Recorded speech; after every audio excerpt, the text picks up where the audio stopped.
In a time when entire nations trembled before towering giants, one man stood resolute against the tide of fear.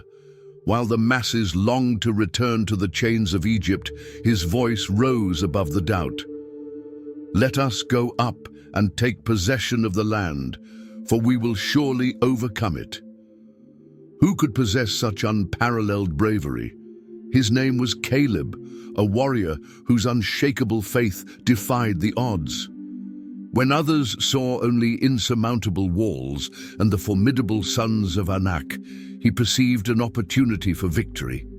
His courage came at a cost, 45 years of waiting in the wilderness, witnessing an entire unbelieving generation perish.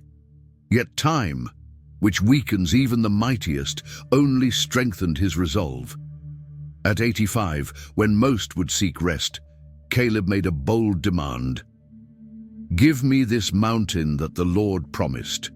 If the Lord is with me, I will drive them out, just as he said." The story before you is not merely about the conquest of Hebron, it is the testament of a man who wholeheartedly followed the Lord. For those who possess a different spirit, even the greatest giants shrink when seen through the lens of faith. Following the dramatic exodus from Egypt and the miraculous crossing of the Red Sea, the Israelites encamped in the wilderness of Paran. This marked a pivotal moment on their journey to the Promised Land. In Numbers 13:1-2, we read how the Lord instructed Moses, "Send men to explore the land of Canaan, which I am giving to the Israelites. Send one leader from each ancestral tribe." This divine command initiated a mission that would forever change the course of one man's life: Caleb's. Obeying God's directive, Moses meticulously chose 12 men, one from each tribe. From Judah, as recorded in Numbers 13:6, Caleb, son of Jephunneh, was selected. Among the chosen was also Hoshea, later known as Joshua, son of Nun, from the tribe of Ephraim. While Joshua already served as Moses' trusted aide, Caleb was merely a tribal leader, with no special distinction at the time. The spies were given clear and thorough instructions. In Numbers 13:17-20, Moses commanded, "Go through the Negev and then into the hill country. Observe the land, whether its people are strong or weak, few or many. Whether the land is good or bad, whether the cities are camps or fortified. See if the land is fertile or barren, and if it has trees or not. Be courageous and bring back some of the fruit of the land." This was a comprehensive reconnaissance mission, assessing the land, its inhabitants, fortifications, and resources. The 12 spies embarked on their journey, traversing Canaan from the southern wilderness of Zin to Rehob, near Hamath's border. Numbers 13:21-24 describes how they passed through the Negev and reached Hebron, where Ahiman, Sheshai, and Talmai, the formidable descendants of Anak, dwelt. This detail would later be crucial to Caleb's story.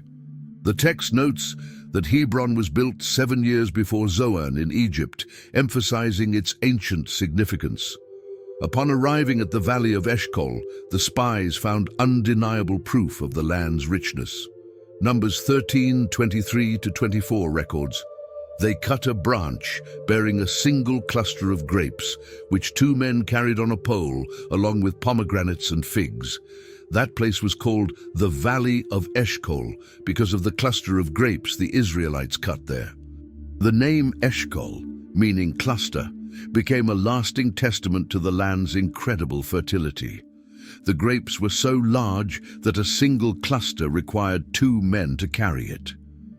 Accompanied by pomegranates and figs, these fruits confirmed God's promise of a land flowing with milk and honey. For 40 days, the spies carefully surveyed the territory, gathering invaluable intelligence. We can imagine Caleb's keen eyes taking in not just the fortified cities and imposing warriors, but also the fertile plains, lush valleys, vineyard-covered hills, and flowing streams. To him, every detail reaffirmed God's goodness and the certainty of his promise. At last, the spies returned to the Israelite camp in Kadesh, prepared to deliver their findings to Moses, Aaron, and the gathered congregation. As Numbers 13:25-27 recounts, after 40 days, they returned from scouting the land. They came to Moses, Aaron, and the entire Israelite assembly at Kadesh in the wilderness of Paran. There they reported to them and showed the fruit of the land. They said to Moses, "We went into the land to which you sent us, and indeed it flows with milk and honey. Here is its fruit." The spies presented the extraordinary fruits as tangible proof of the land's richness. At first, their report aligned with God's description. Canaan was indeed a land of abundance. However, the tone quickly shifted. In Numbers 13:28-29, their account took a darker turn. "But the people who live there are powerful, and the cities are large and well fortified. We even saw descendants of Anak there. The Amalekites dwell in the Negev. The Hittites, Jebusites, and Amorites live in the hill country, and the Canaanites reside by the sea and along the Jordan." The mention of fortified cities and fierce nations, especially the towering sons of Anak, instilled fear among the Israelites. The 10 spies emphasized the insurmountable odds, sowing despair and defeat before any battle had even begun. Numbers 13:31-33 records their fearful conclusion.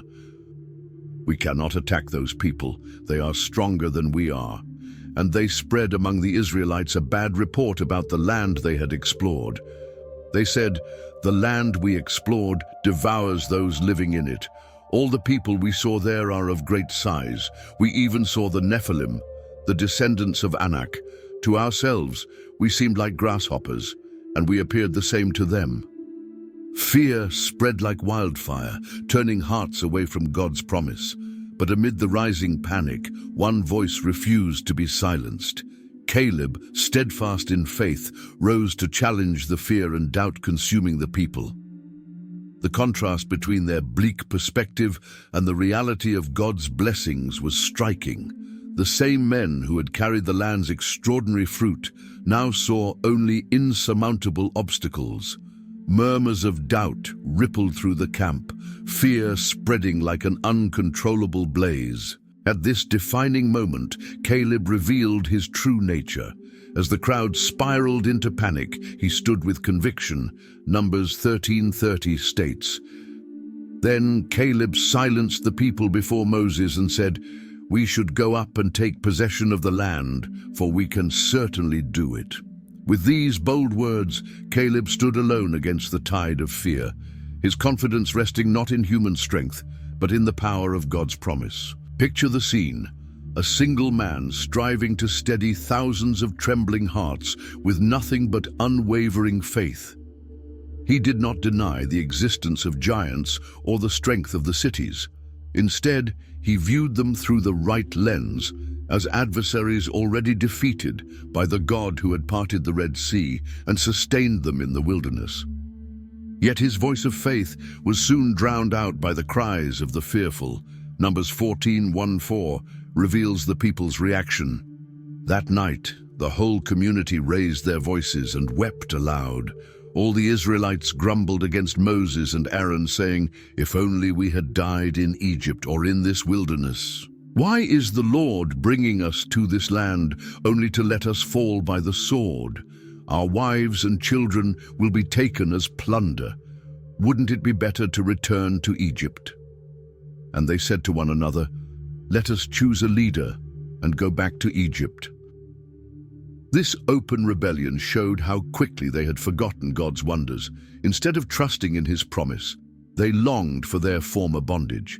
Fear had distorted their perception of both reality and divine faithfulness. If the Lord finds favor in us, he will lead us into that land, a land flowing with milk and honey, and grant it to us. But do not rebel against the Lord, and do not fear the people of the land, for we will overcome them. Their protection has vanished, but the Lord is with us. Do not be afraid of them. Tearing one's garments was a customary sign of profound grief and distress. Caleb and Joshua were heartbroken over the people's lack of faith. Their second speech was bold and revealed an entirely different outlook. While others saw only giants, they saw God's unwavering faithfulness. Where the majority perceived danger and death, they recognized victory and triumph. The phrase, "We will devour them," signified that their enemies would be easily defeated because the Lord is with us. Their confidence was not based on a naive assessment of the situation, but on absolute trust in divine promises. However, the people's reaction was violent. According to Numbers 14:10, but the whole assembly talked about stoning them. The situation had escalated to the point where Caleb and Joshua's lives were at immediate risk. The enraged crowd was prepared to execute the only two men who had remained steadfast in their trust in God's vision. At this critical moment, divine intervention became necessary. Then the glory of the Lord appeared at the tent of meeting to all the Israelites. This powerful manifestation of God's presence instantly stopped the attempted execution. The very God whom Caleb and Joshua had so passionately defended now stepped in to defend them. This revelation of divine glory not only shielded Caleb and Joshua, but also exposed God's deep displeasure with the people's unbelief. In Numbers 14:11-12, the Lord spoke to Moses, "How long will these people treat me with contempt? How long will they refuse to believe in me, despite all the signs I have performed among them? I will strike them down with a plague and destroy them, but I will make you into a nation greater and stronger than they." God's patience had reached its limit. Despite witnessing countless miracles and signs, the people stubbornly persisted in their rebellion and doubt. His message was clear. He would wipe out this generation and start anew with Moses, just as he had done with Abraham. Faced with the prospect of complete destruction, Moses interceded on behalf of the people in one of the most profound prayers in Scripture. He pleaded with God by reminding him of his reputation among the nations. If he destroyed his own people, the surrounding nations would claim that the Lord had been unable to fulfill his promise. Moses also appealed to God's proven mercy. "In accordance with your great love, forgive the sin of these people, just as you have pardoned them from the time they left Egypt until now." Numbers 14:19. In his grace, the Lord granted forgiveness but imposed severe consequences for their defiance. Numbers 14:20-23 states, "The Lord replied, 'I have forgiven them, as you asked. Nevertheless, as surely as I live and as surely as the glory of the Lord fills the whole earth, not one of those who saw my glory and the signs I performed in Egypt and in the wilderness, but who disobeyed me and tested me 10 times, not one of them will ever see the land I promised on oath to their ancestors. No one who has treated me with contempt will ever see it.'" The judgment was decisive. None of the adults who had witnessed God's wonders in Egypt and the wilderness, yet still rejected him, would enter the promised land. Numbers 14:29-30 confirms this. "In this wilderness your bodies will fall, every one of you 20 years old or more, who was counted in the census and who has grumbled against me. Not one of you will enter the land I swore with uplifted hand to make your home, except Caleb son of Jephunneh and Joshua son of Nun." As a consequence, the Israelites would wander the wilderness for 40 years. 1 year for each day they had scouted the land. Every adult over 20 who had complained against the Lord would die in the wilderness without ever stepping foot in the land of promise. Numbers 14:33-34 states, "Your children will be shepherds in the wilderness for 40 years and will suffer for your unfaithfulness until the last of your bodies lie in the wilderness. For 40 days you explored the land, and each day will be accounted as a year. You will bear your iniquities for 40 years and will know my displeasure." This was one of the most severe acts of divine judgment in Israel's history. An entire generation was condemned to perish in the desert, never reaching their intended destination. Ironically, the children they feared would fall victim to their enemies, would be the very ones to enter the land. Amid this severe judgment, God made an extraordinary exception.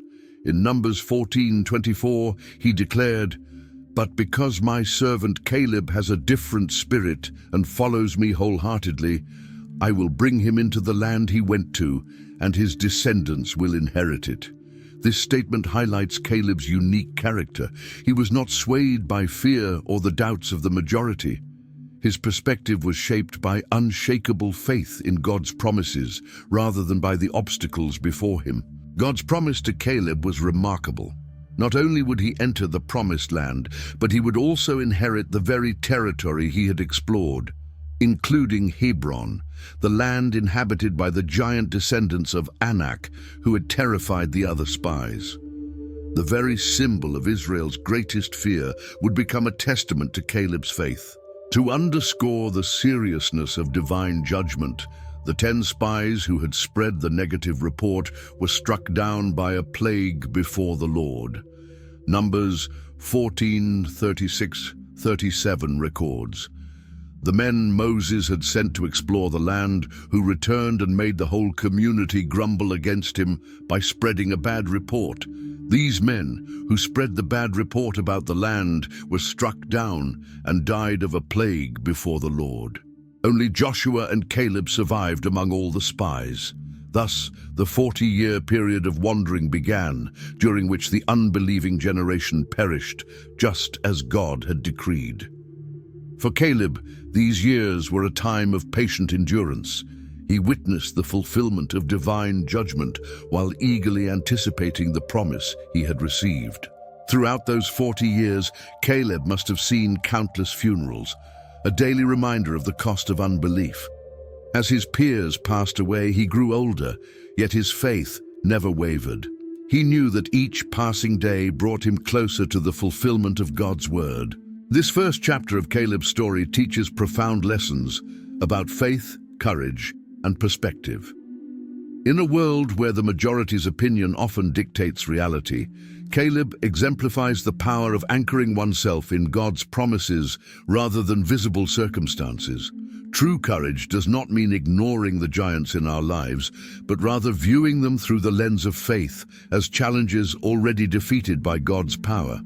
45 years had passed since Caleb and the other spies had explored the promised land. A generation had perished in the wilderness, fulfilling divine judgment. Now, under Joshua's leadership, the Israelites had finally entered Canaan and conquered much of the territory. It was time to divide the land among the tribes. In Joshua 14:6-9, Caleb approached Joshua in Gilgal to claim his inheritance. Now the people of Judah approached Joshua at Gilgal, and Caleb, son of Jephunneh, the Kenizzite, said to him, "You know what the Lord said to Moses, the man of God, at Kadesh Barnea about you and me. I was 40 years old when Moses, the servant of the Lord, sent me from Kadesh Barnea to explore the land, and I brought him back a report according to my convictions. But my fellow Israelites who went up with me made the hearts of the people melt in fear. I, however, followed the Lord my God wholeheartedly. So on that day Moses swore to me, 'The land on which your feet have walked will be your inheritance and that of your children forever, because you have followed the Lord my God wholeheartedly.'" His words reveal key truths. He recalled God's promise, contrasted his faithfulness with the doubt of others, and emphasized his perseverance in following the Lord, a defining trait of his life. But the most striking aspect was his physical strength. In Joshua 14:10-11, Caleb declared, "Now then, just as the Lord promised, he has kept me alive for 45 years, since the time he said this to Moses, while Israel moved about in the wilderness. So here I am today, 85 years old. I am still as strong today as the day Moses sent me out. I'm just as vigorous to go out to battle now as I was then." At 85 years old, Caleb still possessed the strength and vitality of a man in his prime, a remarkable testament to God's faithfulness. While many of his peers had perished in the wilderness, he had not only survived, but remained robust, fully prepared to complete the mission he had set out on decades earlier. With this renewed vigor and confidence, Caleb approached Joshua with a specific request. In Joshua 14:12 he declared, "Now give me this hill country that the Lord promised me that day." You yourself heard then that the Anakites were there, with their great fortified cities, but with the Lord's help I will drive them out, just as he said. This request underscores Caleb's unwavering courage. He did not seek a safe or easily attainable inheritance, but instead chose the very land occupied by the formidable descendants of Anak, the same giants who had struck fear into the hearts of the other spies 45 years earlier. To an outsider, this decision may have seemed reckless, even foolhardy. Yet Caleb did not rely on human logic. His confidence was firmly rooted in divine promises. The phrase, "Perhaps the Lord will be with me to drive them out, as the Lord said," highlights that his trust was not in his own military prowess, but in the presence and power of God. Caleb did not ignore the reality of the giants or the strength of their fortifications. He simply viewed them from the right perspective, as adversaries already defeated by divine will. Joshua responded immediately and favorably. In Joshua 14:13-15 it is written, "Then Joshua blessed Caleb, son of Jephunneh, and gave him Hebron as his inheritance. So Hebron has belonged to Caleb, son of Jephunneh, the Kenizzite, ever since, because he followed the Lord, the God of Israel, wholeheartedly." Hebron was formerly called Kiriath Arba, after Arba, the greatest man among the Anakites. Then the land had rest from war. Hebron, originally known as Kiriath Arba, was named after Arba, a prominent figure among the Anakites, likely renowned for both his stature and influence. Gaining this city was not just a territorial acquisition for Caleb, but a profound symbol of faith's triumph over fear. The very place that had once filled the spies with terror was now granted to the one man who had maintained a steadfast perspective. However, receiving the land was only the beginning. Caleb still had to conquer it, driving out its powerful inhabitants. In Joshua 15:13-14, we gain further insight into this conquest. In accordance with the Lord's command to Joshua, Caleb, son of Jephunneh, was given a portion in Judah, Kiriath Arba, that is, Hebron. Arba was the forefather of Anak. From Hebron, Caleb drove out the three sons of Anak, Sheshai, Ahiman, and Talmai, the descendants of Anak. With just a few lines, Scripture conveys one of Israel's most extraordinary military victories. Caleb, now 85 years old, led his people in expelling three key Anakite leaders from Hebron, the same giants who had once terrified the spies. The Bible does not provide details of the battle itself, but the result is clear. The giants were defeated, and Caleb claimed his inheritance. Not stopping there, Caleb set his sights on another challenge. Joshua 15:15-16 states, "From there he marched against the inhabitants of Debir, formerly called Kiriath Sepher. And Caleb said, 'I will give my daughter Aksah in marriage to the man who attacks and captures Kiriath Sepher.' Debir, formerly known as Kiriath Sepher, meaning city of the book or city of the scribes, was a significant center in the region. With strategic foresight and inspiring leadership, Caleb offered a unique incentive for its conquest. The victor would receive his daughter Aksah's hand in marriage, an honor given Caleb's status and influence. The challenge was quickly met by a close relative, as recorded in Joshua 15:17. Othniel, son of Kenaz, Caleb's brother, took it, so Caleb gave his daughter Aksah to him in marriage. Othniel, Caleb's nephew, successfully captured Debir and was rewarded with Aksah's hand in marriage. This act of valor was just the beginning for Othniel. Later, he would become Israel's first judge, delivering the nation from oppression, Judges 3:7-11. The narrative then shifts to an event that highlights Aksah's wisdom and Caleb's generosity. Joshua 15:18-19 recounts, "One day when she came to Othniel, she urged him to ask her father for a field. When she got off her donkey, Caleb asked her, 'What can I do for you?' She replied, "Do me a special favor. Since you have given me land in the Negev, give me also springs of water." So Caleb gave her the upper and lower springs. Aksah emerges as a perceptive and practical woman. She understood that while the land was valuable, it required water sources to be truly fruitful. Her respectful approach to Caleb demonstrated both filial respect and confidence in her father's generosity. Caleb's response was just as revealing. Without hesitation, he granted her not just one, but both the upper and lower springs, likely ensuring water access across different elevations of the land.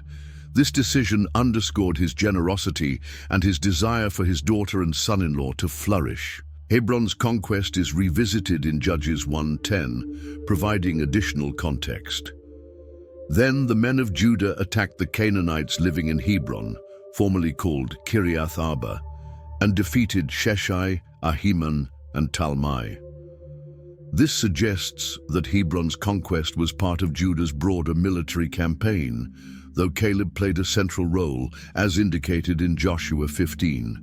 The Bible further details the territory granted to the tribe of Judah, with Caleb as a key figure. Joshua 15:20-63 lists the cities and villages within this inheritance, including Hebron and its surrounding areas, now under Caleb's domain. Interestingly, Hebron later gained a unique significance in Israel's history. Joshua 21:10-12 states, "To the descendants of Aaron, from the Kohathite clans of the Levites, they gave Kiriath Arba, that is, Hebron, with its pasture lands, in the hill country of Judah. But the fields and villages around the city they gave to Caleb son of Jephunneh as his possession." This arrangement shows both Caleb's generosity and Hebron's importance in Israel's religious structure. While the city itself was designated for the Levites and as one of the 6 cities of refuge, Caleb retained the surrounding fields and settlements. Rather than resisting this redistribution, he seemingly accepted it willingly, recognizing the broader needs of the nation. This willingness to share for the greater good reveals another dimension of Caleb's character. He was not solely concerned with his personal inheritance, but with the well-being of Israel as a whole. His faith was not individualistic, but communal, understanding that divine blessings were meant to be shared. The absence of any recorded complaint from Caleb regarding the division of his land is noteworthy. Where others might have protested or demanded more, Caleb accepted his portion with the same faith and humility that had defined his life. He recognized that his inheritance was not just a personal reward, but part of God's greater purpose. The name Caleb has been interpreted in various ways, including meanings such as wholehearted or loyal. Regardless of its exact origin, the name has become synonymous with steadfast faith and courage in both Jewish and Christian traditions. From the moment Caleb was introduced as one of the 12 spies to his conquest of Hebron in his old age, his faith, bravery, and determination never wavered. In a world where the majority's opinion often dictates the course of action, Caleb stood firm, guided not by human reasoning but by God's promises. The defining characteristic of Caleb, repeated multiple times throughout the biblical narrative, is that he wholeheartedly followed the Lord. In Hebrew, this phrase signifies unwavering devotion, without compromise or hesitation. Caleb did not follow God only when it was easy or widely accepted. He remained steadfast in his faith even when it meant standing alone. In Numbers 14:24, God himself declares, "But my servant Caleb, because he has a different spirit and has followed me fully, I will bring him into the land he explored, and his descendants will inherit it." This different spirit distinguished Caleb from those around him. While others saw only difficulties, he recognized divine opportunities. Where many fixated on the giants, he focused on God's promises. While the crowd clamored to return to Egypt, he moved forward with confidence toward the promised land. Caleb's unwavering faith in the face of doubt offers a powerful lesson for every generation. Such faith is not innate, but cultivated through a deep relationship with God and continuous reflection on His promises. His trust was neither blind nor reckless. It was firmly rooted in first-hand experiences of God's mighty acts in Egypt and the wilderness. Another remarkable trait of Caleb was his patience. He waited 45 years for God's promise to be fulfilled, witnessing the passing of an entire generation, including his leader, Moses. Yet his faith never wavered, nor did his hope fade. In a world that seeks immediate gratification, his ability to trust in God's perfect timing stands as a rare and invaluable virtue. Perhaps the most inspiring aspect of Caleb's journey is his willingness to embrace challenges, even in old age. At 85, when many seek rest and security, he willingly chose the toughest task, conquering the land inhabited by giants. His declaration, "I am still as strong today as the day Moses sent me," was not merely about physical strength, but a testimony to God's sustaining power through a lifetime of faithfulness. Caleb's legacy also lives on through his influence on his family. His nephew, Othniel, inspired by his example, became a courageous leader and Israel's first judge. His daughter, Aksa, demonstrated the same wisdom and initiative as her father. The qualities Caleb cultivated shaped future generations, leaving behind a legacy of faith and bravery. Ultimately, Caleb's life illustrates the perfect harmony between trust in God and decisive action. His faith was never passive. It translated into bold steps. He never expected God to do what he could accomplish himself, yet he acted with courage, fully trusting in God's presence at every step.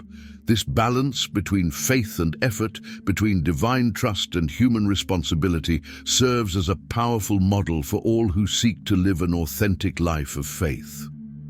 If this message has touched your heart, don't keep it to yourself. Subscribe to our channel for more inspiring biblical stories like this. Share this video with friends and loved ones who need encouragement. Together, we can spread these precious biblical truths and strengthen the faith of many. Remember, just like Caleb, you too can have a different spirit, one of faith and courage that looks beyond obstacles and clings to God's promises. May the Lord bless your journey as you continue to follow Him with all your heart.